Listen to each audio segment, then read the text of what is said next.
आजादी की 75वीं वर्षगांठ हम लोग मना रहे हैं। 75 साल हो गए हमारे देश को। 15 अगस्त 1947 को हम आजादी हमने पाई थी। और क्या सही मायने में हम उस आजादी के महत्व को समझ सके हैं? क्या सही मायने में हम उस आजादी के, जो हमें उस आजादी का फायदा मिलना चाहिए था, क्या हम उसको उठा रहे हैं? अपने आप से पूछेंगे तो पता चलेगा कि बस सिर्फ जश्न मनाना ही काफी नहीं है। हमारा अधिकार तो हमें मिल गया, लेकिन हम अपने कर्तव्यों को आज भी उस तरीके से निर्वाह नहीं कर रहे हैं जिसका सपना हमारे महापुरुषों ने, हमारे वीर सेनानियों ने, हमारे कुर्बानियों के बावजूद जिसको प्राप्त किया, भगत सिंह, सरदार वल्लभ भाई पटेल, महात्मा गांधी, उन्होंने क्या सोचकर हमें कुर्बानी दिलाई थी कि क्या सिर्फ हम झंडा फहराकर अपना कर्तव्य भूल जाएंगे? क्या अधिकार मिल गए तो उन अधिकारों के बारे में भी हम, क्या सभी अधिकारों को हम जानते हैं अपने? नहीं जानते। तो कारण क्या है? हमें इसके लिए अवेयर होना पड़ेगा, जागरूकता होनी चाहिए हमारे अंदर। जागरूकता का मतलब क्या है? क्या हर कोई सरहद पे जाकर के देश की रक्षा कर सकता है? नहीं। तो कैसे हम अपने देश को आगे बढ़ा सकते हैं? जैसा कि डायरेक्टर सर ने बताया, जैसा सुनील सर ने भी बताया, है ना, जैसा हमारे मित्र कहिए या हमारे स्टूडेंट, हमारे छात्र राहुल ने भी बताया कि क्या हम सही मायने में जो आजादी हमने पाई है, क्या उस संघर्ष जो हमने करके, इतनी बलिदानियां करके, इतनी कुर्बानियां करके जो हमने आजादी पाई है, क्या उसका सही मायने में हम सदुपयोग कर रहे हैं? नहीं। हर कोई चाहता है कि हम बॉर्डर पे ही रक्षा करें देश की। क्या ये संभव है? हर कोई चाहता है कि हम कोई ना कोई सरकारी नौकरी ही प्राप्त कर लें, कोई गैजेटेड ऑफिसर ही बन जाए। ये पॉसिबल नहीं है। तो अगर हम इस चीज को चाहें, अपने देश को आगे बढ़ाने के लिए चाहें, तो हमें किसी पोजीशन की जरूरत नहीं है, हमें किसी पदवी की जरूरत नहीं है, हमें AK-47 लेकर बॉर्डर पर खड़े रहने की जरूरत नहीं है। हमें क्या करने की जरूरत है? क्या आपने इसके बारे में कभी सोचा, कभी मंथन किया? नहीं। मैं बताता हूं आपको क्या कर सकते हैं आप, और वो मैं करता हूं। और आप आगे से मैं चाहता हूं कि जितने भी हमारे बच्चे मालती ITI के जो हैं, इस चीज को जानते हैं या नहीं जानते हैं, मैं आज आपको बताता हूं कि आप क्या कर सकते हो। आप अपने स्तर से जिस ग्राउंड पे हो, जिस लेवल पे हो, जो काम कर रहे हो, उसको देश को समर्पित होकर करो। आ रही है बात समझ में? देश को समर्पित होकर करने का मकसद मतलब क्या है? जो हम काम कर रहे हो उसमें हमें ये लगना चाहिए कि हम ये देश के लिए कर रहे हैं, अपने लोगों के लिए कर रहे हैं। उस जो हमें आजादी हमें इस बलिदानी के बाद मिली है, उसको बरकरार रखते हुए, जैसे कि हमें सबने बताया कि विदेशी शक्तियां भी आक्रमण कर रही हैं। क्यों कर रही हैं भाई? जयचंद हम ही में से कुछ लोग हैं, देश को बेचने वाले हम ही में से कुछ लोग हैं, जो कि चाहते हैं कि कुछ चंद पैसों के लिए, चंद सिक्कों के लिए वो चाहते हैं कि हमारे देश में सेंध लग जाए, हमारे देश का रेपो रेट खराब हो जाए, आर्थिक व्यवस्था गड़बड़ा जाए। उससे उनका कोई लेना देना नहीं है, उन्हें अपनी जेब भरनी है। तो मैं चाहता हूं मेरे प्यारे बच्चों, मेरे प्यारे देशवासियों, कि आप अपने स्तर से चीजों को एक देशभक्त की भांति देखिए, एक देशभक्त की भांति। तो अब वह कैसे कर सकते हैं? रही बात कि अब कैसे करेंगे, मैंने तो बोल दिया कि आप जो काम कर रहे हैं उसमें ही अच्छा करो, ठीक है। कर ऐसे सकते हैं आप, जैसे आप ITI पास कर रहे हो। ITI पास करके आप क्या कर सकते हो? मैंने बताया था आप नियोजन में बहुत सारे काम कर सकते हो। नियोजन मींस एम्प्लॉयमेंट। ITI करके बच्चे क्या क्या कर सकते हैं आपको तो बताया ही मैंने, हमारे प्रोस्पेक्टस में भी मेंशन है। एम्प्लॉयमेंट क्या क्या हो सकती है, ITI करके क्या क्या एम्प्लॉयमेंट हो सकती है, बहुत सारे लोगों को तो जानकारी भी होगी, है ना। सबसे पहला आता है कि लोको पायलट आप बनना चाहते हैं। सभी लोग लोको पायलट बनना चाहते हैं। क्या हमारे देश में इतनी ट्रेनें हैं कि सभी लोग चला सके? जितने ITI बच्चे पास हो रहे हैं, क्या वो सभी लोको पायलट बन सकते हैं? नहीं। क्या हमारे विद्युत विभाग में इतनी पोस्ट हैं कि सारे बच्चे वहां प्लेस्ड हो जाएं? सरकारी ITI भी है, प्राइवेट ITI भी है ना, गवर्नमेंट और प्राइवेट दोनों ITI है। तो आप अपने स्तर से अब चीजों को कैसे दुरुस्त करोगे? तो आप जो भी नॉलेज प्राप्त कर रहे हो, यहां से जो भी आप टेक्निकल ज्ञान प्राप्त कर रहे हो, उसका सदुपयोग आप अपने घरों में कर सकते हो, आप बाहर में कर सकते हो, या फिर जिस भी जगह पे आप काम कर रहे हो, भले ही आप गवर्नमेंट जॉब में ना हो, आप अपनी प्राइवेट जॉब में हो, या फिर आप अपनी स्वनियोजन, आपने अपना खुद का भी कुछ काम, अपनी फैक्ट्री डाली है, अपना बिजनेस डाला है। मैं एक छोटी सी बात करता हूँ, एक वायरिंग का भी अगर आप काम कर रहे हो, अगर आप उसमें दक्ष हो तो आपको हर कोई पूछेगा। और आप उस काम के एक्सपर्टीज हो जाएंगे। एक छोटे से बोर्ड की मैं बात कर रहा हूं, अगर आपको एक छोटा सा बोर्ड बनाने आ गया तो आपकी स्किल उस फील्ड में हो जाती है। क्यों भारत सरकार हमें आईटीआई, आपने सोचा कभी इस बारे में कि आईटीआई जो है क्यों ऐसा इतना ज्यादा क्यों है? ये इसलिए है कि हमारे जितने मजबूत हमारे देश का हाथ होगा, हमारे जितने टेक्निकल बच्चे होंगे हमारे देश के, वो हमारे देश के विकास में, हमारे देश की अर्थव्यवस्था को बढ़ाने में, हमारे देश के पहिया को, विकास के पहिया को आगे बढ़ाने में अपने अपने स्तर से काम करेंगे। क्या ट्रेन 4 पहियों पर चलती है? नहीं। बाइक की तरफ 2 पहियों पे चलती है? नहीं। अब व्यवस्था तो 2 पहियों पे भी चल सकती है, बगैर पहियों पे भी चल सकती है, पैरों पे भी व्यवस्था चल सकती है कि नहीं? लेकिन ट्रेन जो है वो कितनी उसमें पहिए होते हैं? बहुत सारे पहिए होते हैं, आपने देखा भी होगा। क्यों होते हैं? उस डब्बे को, उस जो बोगी है, डब्बा मतलब उस बोगी को संतुलित रखने के लिए। प्यारे बच्चों, आप सब वही डब्बे हो, वही पहिए हो जो कि देश रूपी बोगी को, उस डिब्बे को संतुलन बनाए रखने में देश की मदद करोगे। आ रही बात समझ में? तो मैं चाहता हूं कि आप जो भी काम कर रहे हो, जहां पे भी काम कर रहे हो, अपनी दक्षता से इस कॉलेज का, मालती आईटीआई का, आप तो हमारे साथ 2 ही साल रहोगे, लेकिन 2 साल में मैं चाहता हूं कि आप कहीं भी जाओ तो एक इंस्टीट्यूशन को, इस संस्थान के रेपो को, इस संस्थान के रेपुटेशन को बरकरार रखो और आप में वो चीज दिखनी चाहिए कि आप टेक्निकल हो। आपको बोलने की जरूरत नहीं पड़ेगी मेरे प्यारे बच्चों।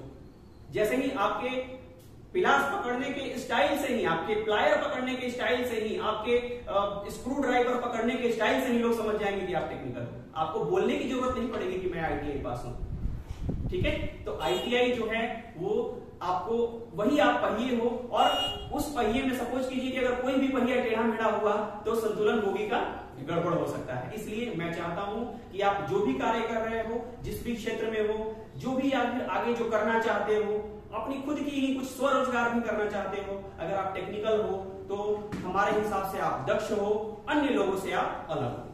आप भीड़ में नहीं हो, आप भीड़ के भेड़ नहीं हो, आप भीड़ से अलग हो। और भीड़ से अलग कौन होता है जंगल में? शेर। तो हमारा हर बच्चा एक शेर है। और मैं ये भी बोलता हूं कि मालती आईटीआई के हर बच्चे अपने आप में एक मोती हैं, और मैं मालती आईटीआई के हर सेशन की माला को सुंदर सुंदर असली मोतियों से पिरोता हूं। उसमें मेरे कोई भी नकली मोती नहीं है, क्योंकि एक भी अगर नकली मोती है और माला खरीदने कोई गया और उसको नकली मोती ही हाथ लग गया, अगर वो जौहरी है तो वो पकड़ लेगा कि ये जो है सारी माला नकली है। भले ही उसमें सिर्फ एक भी मोती अगर कम हो तो मैंने खराब लगाया हो, लेकिन वो पकड़ लेगा जौहरी। ठीक है? तो उससे क्या होगी कि सारी माला बदनाम होगी, है कि नहीं? भले ही सारे 99 जो है असली मोती है। ठीक है? 108 का माला होता है, 108 असली तुलसी है, और एक जो है लकड़ी का बना के उसमें तुलसी घट गया तो लकड़ी का तुलसी, उसमें तुलसी की जगह लकड़ी का उसमें मोती लगा के डाल दिया गया। तो क्या होगा? जो एक्सपर्ट होगा, जो वाकई में उस चीज का जानकार होगा, वो उसको पकड़ लेगा। ठीक वैसे ही आप उस समय पकड़े जाते हो जब किसी फैक्ट्री में जाते हो, जब किसी कंपनी में जाते हो, या फिर आप रिटेल में 100 में 100 ला करके और टेक्निकली आप स्ट्रांग नहीं होते हो, तो वहां पे वो मोती पकड़ में आ जाता है कि ये कौन सा मोती है? खराब, नकली मोती है, खराब मोती है। तो इससे पूरी माला बदनाम होती है कि नहीं? yes, चाहे वो चंदन की हो या तुलसी की हो या फिर मोतियों की हो। तो मैं चाहता हूं प्यारे बच्चों कि जो हमें आजादी मिली है, जो हम इतने मुश्किलों से जो आजादी मिली है, ये सिर्फ आजादी नहीं है, बहुत ही इसके लिए कठिन संघर्ष। कैसे भूल जाए हम उन लोगों को? कैसे भूल सकते हैं आज के दिन? आप अपने वीर हमीद को आप कैसे भूल सकते हैं, जिसने कि अपने खुद के बारे में नहीं सोचा, अपने परिवार के बारे में नहीं सोचा, अपने शरीर में बम बांध करके वो टैंक के अंदर कूद गया। है कोई ऐसा माइका राव? तो नहीं है ऐसे लोग। आजकल देश में ऐसे लोग नहीं हैं। वो अपने बारे में सोचते हैं, अपने जेब के बारे में सोचते हैं, अपने पेट के बारे में सोचते हैं, अपने परिवार के बारे में सोचते हैं, तब देश का नंबर आता है। मैं चाहता हूं कि देश सर्वोपरि होना चाहिए। मैंने हबीब का एग्जाम्पल दिया इसलिए क्योंकि वो वाकई में एग्जाम्पल के लायक हैं। अब्दुल कलाम का एग्जाम्पल लीजिए, एपीजे अब्दुल कलाम। देखा उन्होंने देश के लिए क्या क्या कर दिया। काम करते करते वो स्टेज पर ही उन्होंने दम तोड़ दिया। सोचिए कि कितनी शिद्दत थी उनके यहाँ, उनके दिलों में कितनी शिद्दत थी देश के लिए, कितना जज्बा था उनके अंदर काम करने का। आम इंसान कैसे कीड़े मकोड़े की तरह, या तो हॉस्पिटल के बेड पे मर गया है ना, या कहीं से गिर के मर गया, या शुगर है, बीपी है, तड़प तड़प के मर रहा है। लेकिन कितनी ज्यादा एज थी उनकी, मिसाइल मैन की कितनी ज्यादा एज थी। अपने जिस एज में लोग रिटायर हो जाते हैं, उस रिटायरमेंट के बाद उन्होंने काम करना शुरू किया एज ए राष्ट्रपति। भारत के राष्ट्रपति के रूप में उन्होंने रिटायरमेंट के बाद काम करना शुरू किया। और जिस कदर उन्होंने काम किया, एक 80 साल के युवक ने जिस तरह से काम करते हैं, जैसे हमारे जगदीशपुर के वीर कुंवर सिंह ने क्या किया देश की आजादी के लिए। बिहार से ही अंग्रेजों को लोहा लिया, अंग्रेजों से हाथ में गोली लग गई, परवाह नहीं की, काट दिया हाथ, पूरी गंगा लाल। वो जज्बा आपके अंदर होना चाहिए। आज के युवाओं में वो जज्बा नहीं दिखता है, क्योंकि उन्हें उतना जज्बाती बनाया ही नहीं जाता है। जो शिक्षा पद्धति भी हमारी है, कहीं ना कहीं उसके लिए वो भी इस चीज के लिए है कि उन्होंने अंग्रेजों की शिक्षा पद्धति हम लोगों पे लागू कर दी गई है। इस शिक्षा पद्धति का मतलब क्या है कि आपको कितना भी पढ़ लीजिए, आपको क्या बनना है, नौकर बनना है। क्या बनना है, नौकर बनना है, नौकरी करनी है। जिसके दिमाग में नौकरी करनी है, मतलब उसके दिमाग में क्या भरा हुआ है कि तुम्हें नौकर बनना है, मुझे नौकर बनना है। इस चीज से बाहर निकलिए, ठीक है। सभी बच्चों को मैं ये अपील करूंगा, चाहे वो किसी भी ITI के हो, भारत के किसी भी संस्थान से बिलोंग करते हो, देश के किसी भी हिस्से से वो हो, मैं सभी को ये अपील करता हूं कि आप लोग नौकर बनने के चक्कर में मत पड़िए। Don't try to be a slave, just try to be a owner. मालिक बनने की कोशिश कीजिए। छोटा ही रोजगार हो, छोटी ही फैक्ट्री हो, छोटा ही काम हो, आप लोग कुशल कामगार हो, देश के विकास में आप बहुमूल्य योगदान दे सकते हो। आपकी क्षमता इतनी है कि आप उसके बारे में अंदाजा भी नहीं लगा सकते। अपनी खुद की क्षमता के बारे में, जैसे हनुमान जी कैसे भूल गए थे अपनी क्षमता के बारे में, मैं कुछ नहीं कर रहा हूं, मैं यहाँ पे बस सुग्रीव का रोल अदा कर रहा हूं, जामवंत का रोल अदा कर रहा हूं। सॉरी, जामवंत का आपने रामायण में पढ़ा होगा, जामवंत जी ने हनुमान जी को उनके बल का याद दिलाया, ठीक है, कि तुम इस समुद्र को आराम से पार कर सकते हो, तुम्हारे लिए कुछ भी नहीं है कि नहीं। तो आपके अंदर भी वो हनुमान जी वाला बल है। मैं सिर्फ उसको रिमाइंड करा रहा हूं, मैं सिर्फ याद दिला रहा हूं कि आप 7 योजन समुद्र जैसे हनुमान जी फांद गए थे। आप देश के विकास में, देश की अर्थव्यवस्था को बढ़ाने में, या फिर देश को आगे भी एक अन्य देशों से ऊपर, या फिर देश के अन्य देशों से के लेवल में लाने में एक बहुमूल्य योगदान दे सकते हो। आज कॉमनवेल्थ गेम किसी से छुपा हुआ नहीं है, गोल्ड पे गोल्ड आ रहे हैं। प्रतिदिन का पेपर खोलिए, गोल्ड पे गोल्ड। कोई तीरंदाजी में ला रहा है, कोई बैडमिंटन में ला रहा है, कोई कुश्ती में ला रहा है, कोई वेट लिफ्टिंग में ला रहा है। क्यों? अब सोच जो थी वो नौकरी तक सीमित नहीं रह गई। जितने भी गोल्ड वाले बच्चे हैं, सरकार उनको बुला बुला के नौकरी देगी, चलो आओ, है कि नहीं है? गवर्नमेंट उनको बुला बुला के नौकरी देगी। तो आप अपनी सोच को बढ़ाइए, अपने स्किल को बढ़ाइए, अपनी क्षमता को बढ़ाइए, ठीक है। और इतने ही बात करके मैं अपने शब्दों को समाप्त करता हूं। और मुझे उम्मीद है कि मेरे इस बात से आप लोगों को जरूर कुछ ना कुछ फायदा होगा, और आप आगे आने वाले दिनों में इस चीज को अपने लाइफ में इंप्लीमेंट करेंगे। नौकर बनने की कोशिश मत करिए, मैं अगेन इस चीज को रिपीट कर रहा हूं, नौकरी देने की कोशिश कीजिए। छोटी फैक्ट्री डालिए, 5 लोगों की, 10 लोगों की, कुछ भी छोटा मोटा रोजगार ही डालिए। चाइना क्यों आगे है हमसे? घर घर में रोजगार है, हर एक व्यक्ति कमाता है, कोई भी बिना कमाए नहीं खाता है। चाइना क्यों आगे है? छोटी से छोटी चीज बनाता है, सुई से सुई, जहाज से जहाज तक हर चीज बनाता है। क्यों हम चाइना के, क्यों हमारा मार्केट क्यों पकड़ा हुआ है? इसी कारण से। और मैं आपको आज इस मंच के माध्यम से, इस 75वें वर्षगांठ के उपलक्ष्य में, मैं आपको एक थोड़ा सा मैं और आपका समय लूंगा। मैं ले चलता हूं आपको अपने इतिहास के समय, जब भारत सोने की चिड़िया कहलाता था। तो ऐसा नहीं था कि भारत में उस समय चिड़िया जो है वो सोने की होती थी। सोने की चिड़िया इसलिए कहलाता था क्योंकि यहाँ के लोग इस तरह से थे कि उन्होंने हर चीज को सोना बना दिया था। वो काम चोरी नहीं करते थे। आज हमारे किसान 2 महीने काम करते हैं, उसके बाद फिर बैठ करके ताश खेलते हैं, है कि नहीं? बच्चे पास हो जाते हैं, उसके बाद ऐश करने लगते हैं कि अब तो पास हो गए, हमारा काम खत्म हो गया, है ना। लेकिन वो लोग जो थे, वो हमारे यहाँ का जो सामान है, हमारे यहाँ का जो रेशम है, हमारे यहाँ का जो शोरा है, हमारे यहाँ की जो हथकरघा उद्योग है, वो उनका विश्व में जितने भी देश हैं उस सब उनको लाइक करते थे, क्योंकि उसकी क्वालिटी इतनी अच्छी होती थी कि उस क्वालिटी का, भारत में जो सामान बनता था उस क्वालिटी का सामान कोई बना ही नहीं सकता था। सोचिए हम लोग कितने कुशल कारीगर थे। उस समय कोई ITI नहीं था हमारे देश में, ITI नाम नहीं था मगर हुनर था लोगों के पास। आज नाम है मगर हुनर नहीं है, या फिर है भी, मैं ये नहीं कहूंगा कि नहीं है, अगर हुनर है भी तो बहुत कम है। मैं आप ही लोगों में से मैं आप ही लोगों के बीच में से अगर मैं उम्मीद करता हूं कि इन अगर 80 बच्चे हैं एक बैच के, तो उसमें से 8 बच्चे जो होंगे वो उस लेवल के स्किलफुल होंगे जो कि हमारे आजादी से पहले के जिस तरह के लोग थे। हमारे यहाँ का रेशम की वैल्यू सबसे ज्यादा, सबसे महंगा हमारा रेशम मिलता था। अंग्रेज हमारे यहाँ व्यापार करने आए थे और क्या किया उन्होंने? कब्जा कर लिया। देखा कि ये तो सोने की चिड़िया है, यहाँ तो हर चीज इतनी अच्छी है, इतनी क्वालिटी अच्छी है कि फिर हमारे मजदूरों को तोड़ना शुरू किया। हमारे जो किसान लोग हैं, हमारे हर घर में औरतें, कोई डलिया बना रहा है, कोई सूप बना रहा है, कोई कालीन बना रहा है। कुछ अभी हैं जो स्टेट्स जहाँ पे कालीन वगैरह बनते हैं, कोई जूते बना रहा है, कोई कपड़े बना रहा है। कॉटन में भी हम एक नंबर, रेशम में भी हम एक नंबर, चोरे में भी एक नंबर। क्या करने लगे वो लोग? आकर के हमसे वो सब हमारा खत्म करवा दिया, हमसे अफीम की खेती करवाने लगे। क्यों गांधी जी ने आंदोलन किया था पश्चिम चंपारण में? नील की खेती। एक बार लगा दो खेत बंजर, एक बार लगा दो खेत बंजर। आई बात समझ में? ठीक है, तो ये हमारा जो समय है अभी, हमारा जो अब उस समय का इतिहास हमारा ये था। हम लोग हर चीज हमारे यहाँ की अच्छी क्वालिटी की होती थी। विदेशों के मार्केट में उनके मनचाहे रेट हम लोग को मिलते थे, इसलिए हम लोग तरक्की कर रहे थे, हम लोग सोने की चिड़िया थे। उन्होंने क्या किया? एक ऐसी व्यवस्था बनाई कि हमारे सामानों पे इतना टैक्स लगा दिया कि उसका कोई खरीदे ही ना।